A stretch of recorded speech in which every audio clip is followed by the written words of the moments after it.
Dick Barton is he's a smoothie. He's a good guy.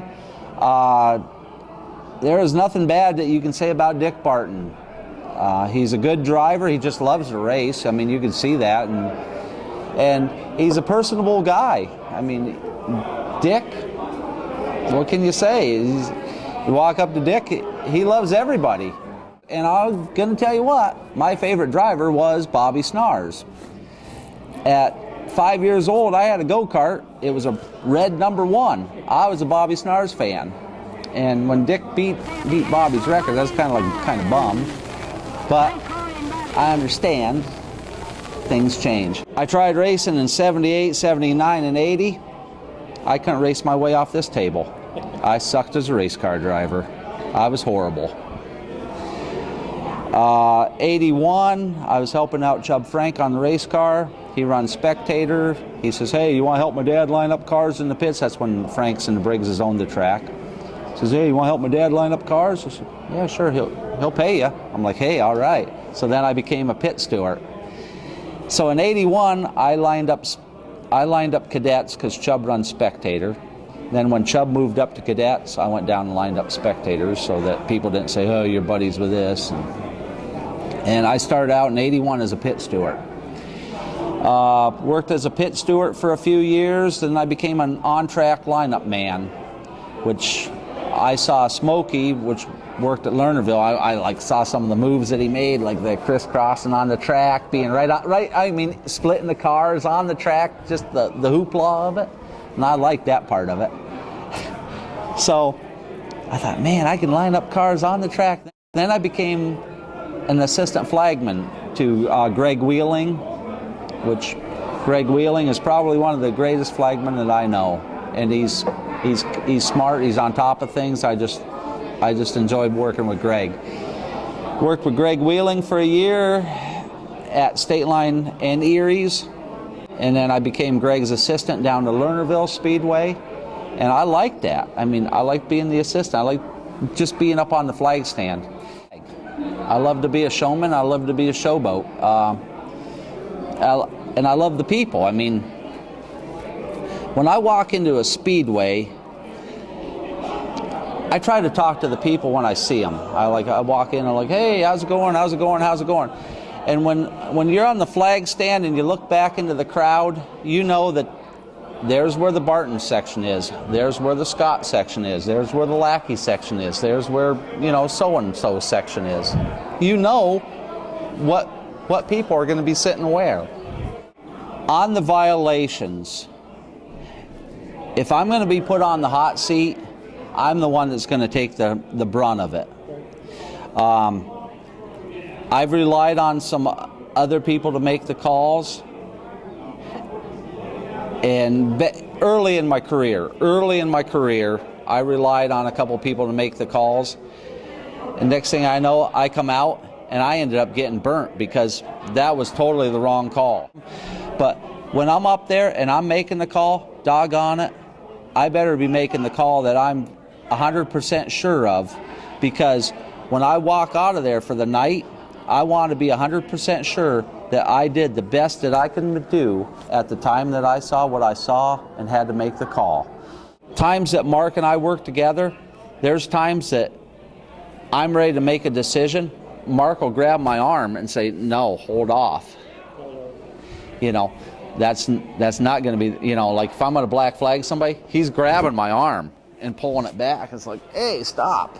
And I'll go, what? He says, I'll tell you in a minute. I see the tail end of something that you know what had happened, but he's like, no, don't do that, because he had already lost it and this guy's already come into him. They radio down and say, okay, these cars are in line, they're ready to go, cut them loose. So then it's your call. Then it's kind of like when you're ready, go. Yes, once they say Spanky, they're lined up, they're ready to go, I say, okay, we shut the lights off. I have Ryan Matthews shut the lights off. I said, okay, drivers. And that's another thing where the communications to the drivers. So the yellow light goes off. Yellow light goes off. No lights are on. No lights are on. I radio to the drivers because we have receivers. This is what I say to them. Drivers, lights are off. Bring me a nice start. Coming out of 3 and 4 at the cone. And bang, we go green. On the double file restarts, Delaware restarts, it's easy. I mean, you see that guy, the leader brake, it's a free-for-all. On double file starts, you want to give the guy that has the point the advantage. But if the guy picks, you know, say the guy, you know, double file, you got inside, outside. First place car decides to take the outside. He goes to the outside.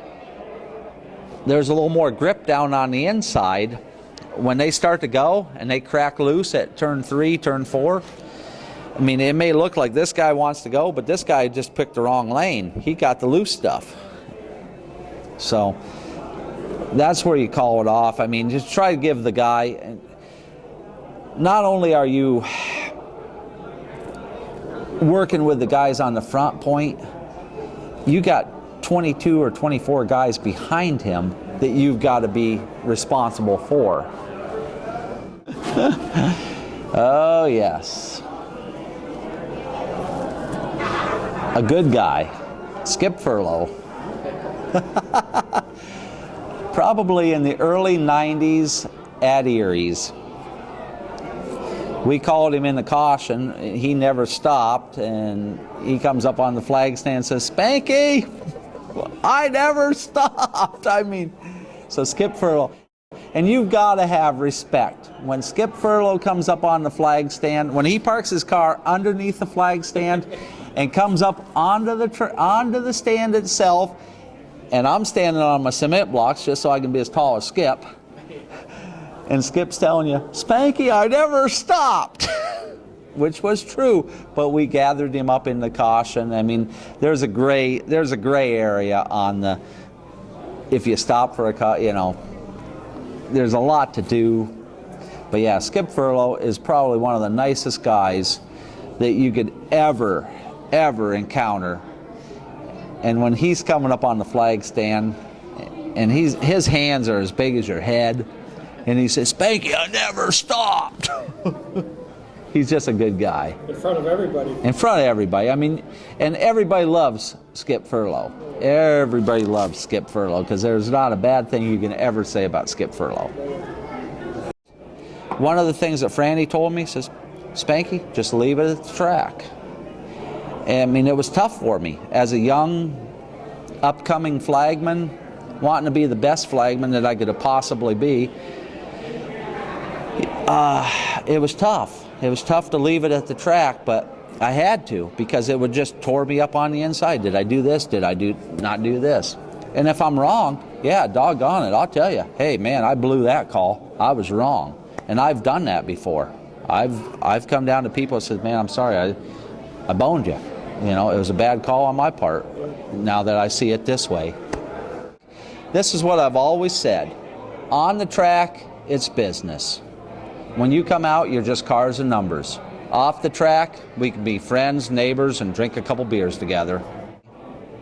And Brian Emery, driving cadets, told Al Cressley, "Hey, I'm going to start to, you know, it was a King of the Hill deal. I'm going to start the races on the track."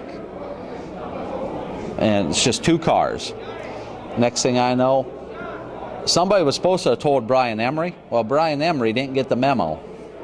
Next thing I know, they're coming out in turn 4, and they're like side by side like this. I'm on the middle of the track down on the speedway. Finally, they split. I'm giving them the green. Oh, yeah. Yeah, that could have been a bad deal. So that was the end of that? That was the end of that, yes. Yeah. I mean, it was going to be a fun thing. 2 cars. What could go wrong? Well, there's what went wrong. Because I want to be a show-off, and I want to be a showman. I want people to say, "Who was that guy that did the 4-flag finish?" I want them to say, "Spanky Hall." I started out with 2 regular flags. Well, actually 4 regular flags, and I duct taped them together. So here I've got, 34 and 34, 72 inches of flag right here. and 72 inches of flag here doing the 4, taped together, duct taped together. Then I got to thinking, well, you know what? I can improve that. Yeah. So I took one staff and put 2 flags on it. And my flags are 24 by 30 inches. So now I twirl them like a baton.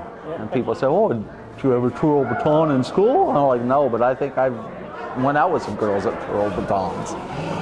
So anyways, that's what I do, is I use one staff, 2 flags, which is 48 inches, then I leave about 6 inches, so that's where I put the gap in, and then I just... Oh, it's incredibly impressive. I will say yes. Yes. I mean, I will toot my own horn.